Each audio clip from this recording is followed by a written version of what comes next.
মুসলমান মা কি জিনিস, ঠিক না? কি গো, আমার কথা কি বুঝছেন? মা পারে সন্তানকে এই ভারতের জমিন থেকে দোয়ার বরকতে কাবার ইমাম বানাতে। জোরে বলুন। মা যদি মায়ের মতো হয়, মা পারে একজন নামাজিওয়ালা, দাড়িওয়ালা, টুপিওয়ালাকে জাহান্নামী বানাতে। মা পারে। আব্বাজি মুসলমান ভাইয়েরা, ইতিহাস আপনাদেরকে কি বলবো। হযরত মালিক ইবনে দিনার, ইনার আপনার জীবনী আপনাদেরকে একটু বলে দিই। আমার আল্লাহ পাক রব্বুল আলামিন বলেছেন, মাল্লাহুল মাওলা ফালাহুল কুল, যে আমার হয়ে যায় আমি আল্লাহ তার হয়ে যাই। ওয়া কুল্লা শাইইন আনফাউন নাস, সারা পৃথিবী সৃষ্টি তার হয়ে যায়। সুবহানাল্লাহ। মুসলমান বাবাজি, হযরত মালিক ইবনে দিনার যার বাড়ি হলো ইরাক। হযরত মালিক ইবনে দিনার তিনি হজ পাকে গিয়েছেন বাবা। ইনি জবরদস্ত আল্লাহ পাকের একজন বন্ধু ছিলেন। হযরত মালিক ইবনে দিনার তিনি একদিন নদী পার হচ্ছেন বাবা নৌকার উপরে। মাঝি জিজ্ঞাসা করলো, এ পাগল, কেন আল্লাহ ওয়ালা পাগল বেশে থাকে, বুঝা বড় দায়, এ পাগল তুমি আমাকে ভাড়া দাও। হযরত মালিক ইবনে দিনার বলেছিলেন, বাবা আমি একটা ফকির মানুষ, জীর্ণ শীর্ণ মানুষ, আমার কাছে পয়সা নাই, এ নৌকা মাঝি আমাকে পার করে দাও। নৌকা মাঝি বলেছিল, এ পাগল ফকির, তুমি আমাকে পয়সা না দিলে বিনিময় তোমাকে পার করব না। হযরত মালিক ইবনে দিনার আল্লাহর দরবারে হাত তুলে দিয়েছেন, মাবুদ পয়সা নাই বলে অপমান করেছে আল্লাহ, আমার কাছে টাকা নাই বলে অপমান করেছে আমার আল্লাহ পাক বলছেন, দরিয়ার মাছ, এ দরিয়ার প্রাণীরা, এ মাছ শুনে নাও, মুখে করে তোমরা স্বর্ণ মুদ্রা দিয়ে ওই নৌকার কাছে গিয়ে তোমরা ভেড়ি লাগিয়ে দাও। সমস্ত মাছ মুখে করে পয়সা নিয়ে আপনার দাঁড়িয়ে গেছে। হযরত মালিক ইবনে দিনার বলছেন, এ মাঝি কত পয়সা তোমার চাই, এ মাঝি কত পয়সা তোমার চাই, যতটা প্রয়োজন তুমি নিয়ে নাও। মাঝি বলছে, হুজুর চিনতে পারি নাই, আল্লাহর রাস্তায় আমাকে ক্ষমা করুন। সুবহানাল্লাহ। দোয়া করতে দেরি, আল্লাহর দরবার কবুল হতে দেরি না। হযরত মালিক ইবনে দিনার হজ পাকের মধ্যে গিয়েছেন বাবা, জিলহজ মাস। হজ কমপ্লিট হয়ে গেল। হযরত মালিক ইবনে দিনার সাজদার মধ্যে পড়ে গিয়ে বলছেন, আল্লাহ মাবুদ গো, আপনি আমাকে ইলহামের মধ্যে জানিয়ে দিন, এবছর কার হজ কবুল হয়েছে, কার হজ আপনার দরবারে কবুল হয় নাই। জোরে বলুন সুবহানাল্লাহ। সুবহানাল্লাহ। রব্বুল আলামিন মাবুদ গো, কার হজ কবুল হলো, কার হলো না। হযরত মালিক ইবনে দিনারকে আমার আল্লাহ পাক বলছেন, মালিক ইবনে দিনার, আমি আল্লাহ সমস্ত বান্দার সমস্ত হাজির হজ কবুল করেছি, একজনের হজ আমি আল্লাহ কবুল করি নাই। হযরত মালিক ইবনে দিনার বলছে, আল্লাহ সেই ব্যক্তিটা কে? আমি নাকি? নিজে নিজে ভাবছেন আমি নাকি? হযরত মালিক ইবনে দিনার বললেন, মাবুদ ওই ব্যক্তিটা কে? আমার আল্লাহ পাক বলছেন, আমার মালিক ইবনে দিনার, ওই ব্যক্তিটার নাম হলো মুহাম্মদ বিন হারুন সমরকন্দি, যার বাড়ি হলো সমরকন্দ এলাকা।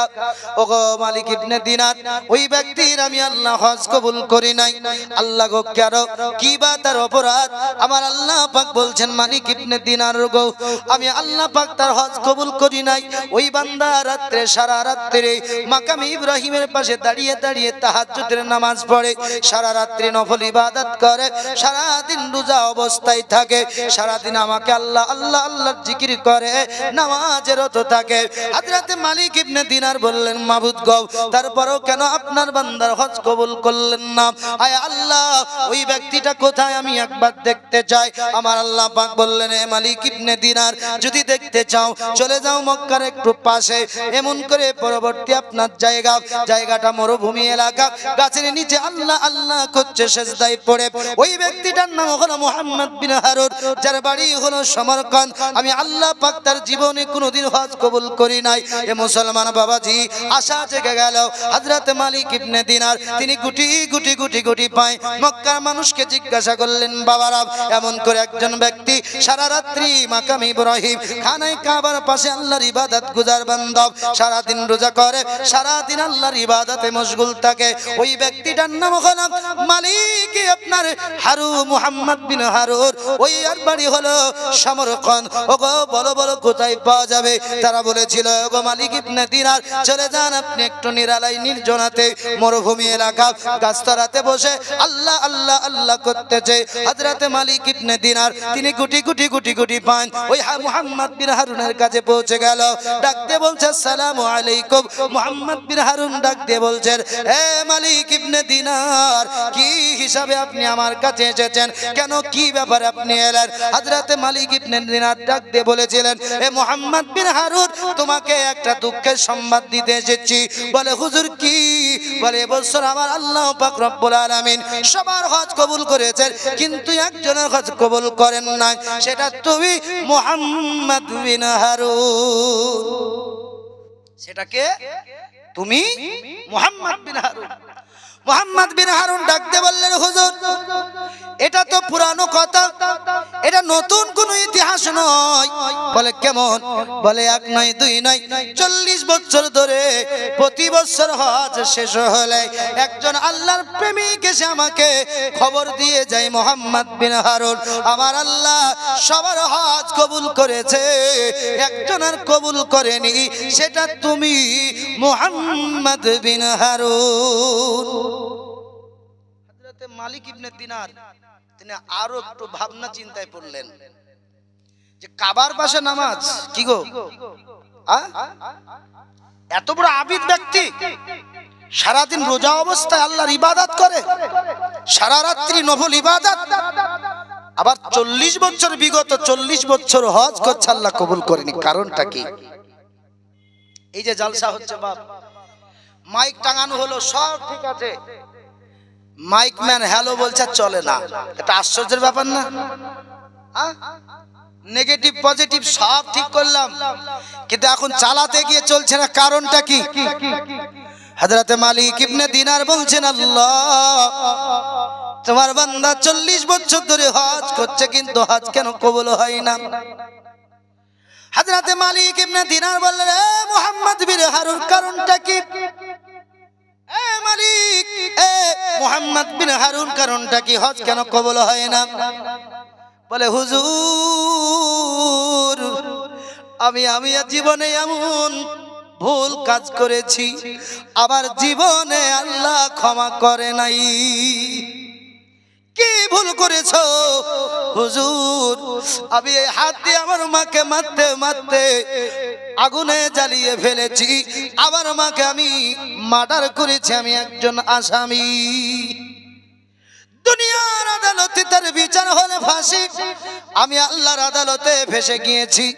হুজুর গো, আমার মাকে আমি হত্যা করেছি, আমি মুহাম্মদ বিন হারুন। আমার মাকে হত্যা করার পর আমি 40 বছর আমার ক্ষমার জন্য আল্লাহর দরবারে কান্না করছি, আমার জন্য একদিন ক্ষমা হলো না, ক্ষমা হলো না। আল্লাহ যদি ক্ষমা করেন বলে 40 বছর ধরে আমি হজ পাকে হজ করছি, আল্লাহ যদি ক্ষমা করেন, আমি এই বলে মাকাম ইব্রাহিমে নামাজ পড়ছি, আল্লাহ যদি ক্ষমা করেন, এই বলে আমি আল্লাহ আল্লাহ করতেছি। হুজুর, ওগো মালিক ইবনে দিনার, আমার মাকে হত্যা করা ক্ষমা আমি আজ পর্যন্ত পেলাম না। মা, তুমি আমার আগে যেও না গো মরে, জোরে বলেন, তোমার মতো নয় না কেউ, আওয়াই বুকে টানি, আঁচল দিয়া মুছে না কে আমার চোখের পানি। হায়রে মা জননী আমার, হায়রে মা জননী, মা তুমি আমার আগে যেও না গো মোরে মা, তুমি আমার আগে যেও না গো মোরে। কার কার মা বেঁচে আছে হাত তুলেন, কার মা বেঁচে আছে? এ বাবা মারো বাঁচুক, আল্লাহ নে খায়াত দান করুক। বলতেছিলাম মোহাম্মদ বিন হারুন, কি বলছিলাম মনে আছে তো? হযরতে মালিক ইবনে দিনার বলছেন, হে মুহাম্মদ বিন হারুন, কেমন করে তোমার মাকে হত্যা করেছো একবার বলো। এ মুসলমান বাবাজি ভাইরা, মুহাম্মদ বিন হারুন বলছে, হুজুর আমার বাড়ি হলো সমরকান্দ। আল্লাহ পাক আমাকে অনেক সম্পদ দিয়েছিল, আমি একজন বিজনেসম্যান ছিলাম, আমার কাছে অনেক দাসী দাস ছিল। হুজুর আমার কাজ ছিল মদ পান করা। কি কাজ? আমার কাজ ছিল মদ পান করা। আমি প্রতি রাত্রে মদ পান করে আসতাম। রমজানুল মুবারাকায় লাইলাতুল কদর রাত্রে আমি মদ পান করে বাড়িতে প্রবেশ করেছি। আমার মা জননী ডাক দিয়ে বলছে, বাবা এ মুহাম্মদ বিন হারুন, তোমার মতো সন্তানকে জন্ম না দিয়ে যদি আমি মা জননী অন্য কিছু জন্ম দিতাম, আমি মা ধন্য হতাম। সবার ছেলে মসজিদে যায় আল্লাহর ইবাদতে, ও বাবা মুহাম্মদ বিন হারুন, আজ তুমি মদ পান করে এসেছো আমার ঘরে। তোমার মতো কুলাঙ্গার ছেলেকে পেটে নিয়ে আমি দুঃখিত। মা জননী বকতে আরম্ভ করেছেন, ধমকাচ্ছেন। এই যে মুহাম্মদ বিন হারুন নিশার ঘরে ঘুমে, আপনার নিশায় মদের নিশায় মায়ের সঙ্গে কথায় আপনার জড়ে গেল। এক দুই করতে করতে মার গায়ে হাত উঠে গেল। মা জননীকে মারতে মারতে মারতে ওই বাড়ির পাশেই উনুনে আগুন জ্বলতেছিল, মা জননীকে উনুনের মধ্যে ফেলে দিল। মা জননীকে যখন আগুনে উনুনের মধ্যে ফেলে দেওয়া হলো, বিবি টানতে টানতে টানতে তাকে ঘরের মধ্যে বন্দি করলো। বিবি বলছে, আল্লাহ আমি কোন কুলাঙ্গার স্বামীর ভাত খাচ্ছি গো আল্লাহ, যেই স্বামী মাকে হত্যা করে দিয়েছে। বিবি এখন বাইরে থেকে লক করে দিয়েছে। বাবা সারা রাত্রি কেটে গেল, মা উনুনে জ্বলে শেষ হয়ে গেল, মার মৃত্যু নেমে এলো, মা পুড়ে কয়লা হয়ে গেল। সারা রাত্রি ঘরের মধ্যে থাকলো। সকাল যখন হয়ে গেল, নিশার ঘর যখন কেটে গেল, ডাক দিয়ে বলছে, বিবি আমার ঘরটা কেন লক করা? বিবি গো ঘরটা খুলে দাও। বিবি ডাক দিয়ে বলছে, স্বামী তোমার মতো কুলাঙ্গারের সঙ্গে আমি আর সংসার করব না, আমাকে তুমি তালাক দিয়ে দাও, আমি তোমার কাছ থেকে বিচ্ছেদ হয়ে যাব। বলে, বিবি এমন কথা কেন বলো? বলে, স্বামী গো তোমার মাকে তুমি মারতে মারতে তুমি উনুনে ভিতরে ভরে দিয়েছ, উনুনের মধ্যে ফেলে দিয়েছ, তোমার মার ইন্তেকাল হয়ে গেছে। তখন আমার মাথায় যেন বাজ পড়ে গেল, আসমানটা ভেঙে পড়ে গেল। ডাক দিয়ে বললাম, বিবি আমার দরওয়াজা খুলে দাও জলদি। দরওয়াজাটা খুলে দেওয়া হলো। আমি মুহাম্মদ বিন হারুন দৌড় দিয়ে বাইরে এসে দেখলাম মা জননী আর নাই। মাকে যে রাত্রে মেরেছিলাম আমার সেন্সের মধ্যে ছিল না, মাকে যে আগুনের মধ্যে নিক্ষেপ করে দিয়েছিলাম সেটাও আমার বিবেকের সেন্সের বাইরে। আমার মা জননী আমার কারণে পুড়ে জ্বলে গেছে। আমি সহ্য না করতে পেরে আমি কি করলাম আল্লাহ, আমি কি করলাম আল্লাহ, এই বলে আমার হাতটাকে আমি কেটে দিলাম, আমার বডি থেকে ছেদ করে দিলাম। আমি শান্ত হলাম না। আল্লাহ যদি আমাকে ক্ষমা করে, হাত আমি আলাদা করে দিলাম। আল্লাহ যদি ক্ষমা করে, এই বলে আমার 16টা দাসী ছিল, দাসী ছিল, তাদেরকে আমি আজাদ করে দিলাম। আমার কাছে 8000 স্বর্ণ মুদ্রা ছিল, আমি সব দান করে দিলাম। আল্লাহ যদি ক্ষমা করে, আল্লাহ যদি ক্ষমা করে, কেননা আমি মা হত্যা করে ফেলেছি, মাকে শেষ করে ফেলেছি, আল্লাহ যদি আমাকে ক্ষমা করে। কিন্তু না না না, আমি বিবি থেকে আমি জুদা হলাম, সংসার থেকে আলাদা হলাম, সব প্রপার্টি আল্লাহর রাস্তায় দান করে দিলাম। হুজুর ও মালিক ইবনে দিনার, তারপরও শান্তি হলো না। 40 বছর ধরে আল্লাহর খানায় কাবাতে সারা রাত্রি নামাজ পড়ি, এমন করে মক্কাতে সারাদিন রোজা রাখি, যদি আল্লাহ আমাকে ক্ষমা করে 40 বছর ধরে আল্লাহ পাকের খানায় কাবা তওয়াফ করলাম, হজ করলাম, আল্লাহ যদি ক্ষমা করে হুজুর এমন কথা 40 বছর ধরে আমাকে সবাই বলে গেছে, হে মুহাম্মদ বিন হারুন, আবার আল্লাহ সবার হজ কবুল করেছে, তোমার কবুল করে নাই। আল্লাহ কোরআনে বলছেন নবীকে প্রেম করো। কি গো? আল্লাহ বলছেন কোরআনে নবীকে প্রেম করো। বাবাজি, মসজিদ বানানো আমার নবীর সুন্নাত। জোরে বলেন। আপনারা মসজিদে টাকা দিচ্ছেন, নবীজির সঙ্গ লাভ করছেন, জোরে বলুন। আমি মোল্লা মিথ্যা কথা বলছি না বাবা। আমার নবী যখন মক্কা থেকে মদিনা তায়েফ করলেন, হিজরত করলেন, নবীজি চলতে চলতে মসজিদে জুমা বলে, এ বাবাজি মসজিদে কুবা বলে একটা স্থান, এই মসজিদে কুবা আল্লাহর হাবিব বানিয়েছিলেন। নবী আমার মদিনাতে যখন চলে গেলেন, নবী আমার মদিনাতে যখন আপনার শিফট হয়ে গেলেন, আল্লাহর হাবিব সাল্লাল্লাহু তাআলা আলাইহি ওয়া আলিহি ওয়াসাল্লাম আমার দরদি নবী একটা মসজিদ বানিয়েছিলেন। দুটো এতিম বাচ্চার জায়গা নবী খরিদ করে নিয়েছিলেন। ওই জায়গায় মসজিদ নবী আজও বানালেন, কালও বানালেন, কিয়ামত পর্যন্ত গাওয়া থেকে গেল। মসজিদের নাম মসজিদে নববী। জোরে বলুন সুবহানাল্লাহ। নবীর নিজ হস্ত মুবারাকায় মসজিদ বানালেন মদিনাতে, মসজিদের নাম মসজিদে নববী। ওরে নবীর উম্মতিরা, আপনারা যদি মসজিদ বানান পৃথিবীর কোন কোনায়, আমার নবীজির সুন্নাত আপনার আমল হলো, সুন্নাতকে জিন্দা হলো।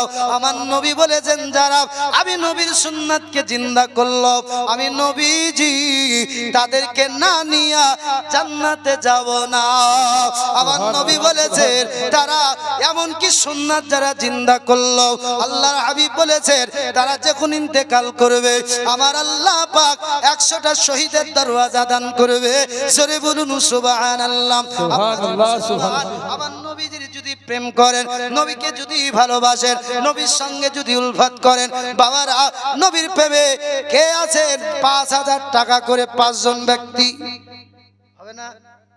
বাপ নবীর মোহাব্বত। ইমাম বুখারী আলাইহি রাহমাত তিনি বলছেন, বুখারী শরীফ প্রথম খণ্ড পেজ নাম্বার 7, হযরত আনাস রাদিয়াল্লাহু তাআলা থেকে হাদিসটি বর্ণনা করা হয়েছে। আল্লাহর নবী বললেন, লা ইউমিনু আহাদুকুম হাত্তা আকুনা আহাব্বা ইলাইহি মিন ওয়ালিদিহি ওয়া ওয়ালাদিহি ওয়ান নাসি আজমাইন। আজ আমাদের মানে কথা যাচ্ছে না কি গো কানে? এই যে ডাক দিচ্ছি, নবী আমার কেমন প্রেম করেছিলেন সাহাবীরা। এ মুসলমান বাবাজি ভাইরা, আল্লাহর নবীজি বললেন, তোমরা যতক্ষণ আমি নবীকে দুনিয়ার চাইতে, সন্তানের চাইতে, এক কথায় সব কিছুর চাইতে যতক্ষণ না আমাকে প্রেম করবে, লা ইউমিনু, তোমরা মুমিন হতে পারবে না। সুবহানাল্লাহ, সুবহানাল্লাহ। আচ্ছা, নবীকে কে কে প্রেম করেন? হাত তুলেন তো, হাত তুলেন। কে কে প্রেম করেন? সুবহানাল্লাহ। টাকা পয়সার ভয়, বাপ টাকা চাইবো না, হাত তুলেন। কে কে প্রেম করেন? কে কে প্রেম করেন? ভাবছেন যে হাত তুলে যদি মৌলভী সাহেব চাই কি জি বাপ, এটা এখানে বসে আছেন, এটা রেকর্ড হচ্ছে, মুস্তাফা দেখছেন, জোরে বলুন। এর বাদাওলাত হাদিসে পাকের মধ্যে এসেছে, কাল কিয়ামতের দিন আমার নবী নিজ হস্ত মুবারাকাই দিবেন। এই যে দরুদ পড়ছেন, দরুদ, এই দরুদের ফল, দরুদের গুণ আমার নবী নিজ হস্ত মুবারাকাই কিয়ামতের ময়দানে দিবেন, যখন আপনি দাঁড়িয়ে যাবেন, জোরে বলুন। তাহলে কে দেখছেন? মদিনাওয়ালা নবী, ঠিক না? আমার আল্লাহ পাক বলছেন যে নবীকে যারা ভালোবাসলো, আমি আল্লাহকে ভালোবাসলো। প্রথমে বলিনি বাপ, নবীর ভালোবাসা, আল্লাহর ভালোবাসা। এই যে রাসূল পাক সাল্লাল্লাহু তাআলা আলাইহি সাল্লাম বলছেন, সব কিছুর চেয়ে আমার নবীকে বেশি ভালো যে বাসবে, নবী বলছেন সেই হলো মুমিন। হাদিসে মোবারকা শুনে যান, ঈমান তাজা হয়ে যাবে বাবা। বিষয়টা হলো সাদকা। আল্লাহর নবীজি সাদকার ব্যাপারে ওয়াজ করতেছেন। ওগো আমার মদিনার সাহাবীরা শোনো, আল্লাহর নবীজি দান সাদকার ব্যাপারে নবীজির ওয়াজ চলতেছিল মসজিদে নববীতে। নবী আমার বলছেন, ওগো আমার প্রেমিকেরা, সাহাবীরা, দিওয়ানারা, মাস্তানারা, আমি নবীজি তোমাদের কাছে চাইতেছি ইসলামের জন্য কে কি দেবে একবার বলো। জোরে বলেন। আল্লাহর নবী বলছেন তোমরা দান করো, দাও। সাহাবী রাসূলদের দান শুরু হয়ে গেল। ও বাবা মুসলমান ভাইরা, আল্লাহর নবীজির কাছে দান শুরু হয়ে গেল। হযরত আমিরুল মুমিনিন খলিফাতুল মুসলিমিন হযরত ওমর রাদিয়াল্লাহু তাআলা আনহু তিনি বলতেছেন, আমার চাইতে প্রতি বছর, আমার চাইতে প্রতিবার হযরত আমিরুল মুমিনিন সিদ্দিক আকবর রাদিয়াল্লাহু তাআলা আনহু দান সাদকাতে বেড়ে যায়। কেননা আবু বকর আমার নবীজিকে জীবনের চাইতে বেশি ভালোবেসেছেন। কেননা আবু বকর আমার নবীজির জন্য সমস্ত মাল তিনি বন্টন করে দিয়েছিলেন। কিতাবের মধ্যে এসেছে বাবা আম্মা জান আয়েশা, আম্মা জান খাদিজাতুল কুবরা রাদিয়াল্লাহু তাআলা আনহা আমার নবীর জন্য সমস্ত অট্টালিকা দান করে দিয়েছিলেন। হযরত আবু বকর 2 নম্বর পজিশনে, পুরুষদের মধ্যে আবু বকর আমার নবীজির কলিমা পড়ার পর তিনি 4 দিনে আমার নবীর প্রেমে 40,000 তিনি দান করেছিলেন। জোরে বলুন সুবহানাল্লাহ। হযরত আমিরুল মুমিনিন খলিফাতুল মুসলিমিন হযরত ওমর রাদিয়াল্লাহু তাআলা আনহু তিনি বলছেন, কোনদিন পারলাম না, এবার হযরত আবু বকরকে এগিয়ে যেতে দেব না। হযরত আবু বকর সিদ্দিক রাদিয়াল্লাহু তাআলা আনহু তিনি বাড়িতে গিয়ে যা কিছু ছিল সমস্ত কিছু নিয়ে নিয়েছেন। হযরত আমিরুল মুমিনিন তিনি আপনার 4 ভাগে ভাগ করে একটা ভাগ রেখে আর আপনার 3 ভাগ নিয়ে এই একটা কথাই হযরত আমিরুল মুমিনিন কিছু অংশ বাড়িতে রেখে মুস্তাফার দরবারে দান করে দিয়েছেন। আল্লাহ আল্লাহ। আমার নবীজি বলছেন, আবু বকর কি নিয়ে এসেছো বলো। বলে, নবীজি আমার বাড়িতে যা ছিল কোটি বাটি, ইয়া রাসূলুল্লাহ, এমন করে যেই পানি আপনার পানির জন্য ব্যবহার করতাম পারতাম ওটাও নবী গো দান করে দিয়েছি। আল্লাহ রাসূল বললেন, কি রেখেছো? বলে, নবীজি আমার বাড়িতে আল্লাহর হাবিবের প্রেম ছাড়া কিছু নাই। সুবহানাল্লাহ, সুবহানাল্লাহ। আল্লাহর হাবিবের প্রেম ছাড়া নবী গো কিছুই নাই। আচ্ছা, এ কি প্রেম বলেন তো?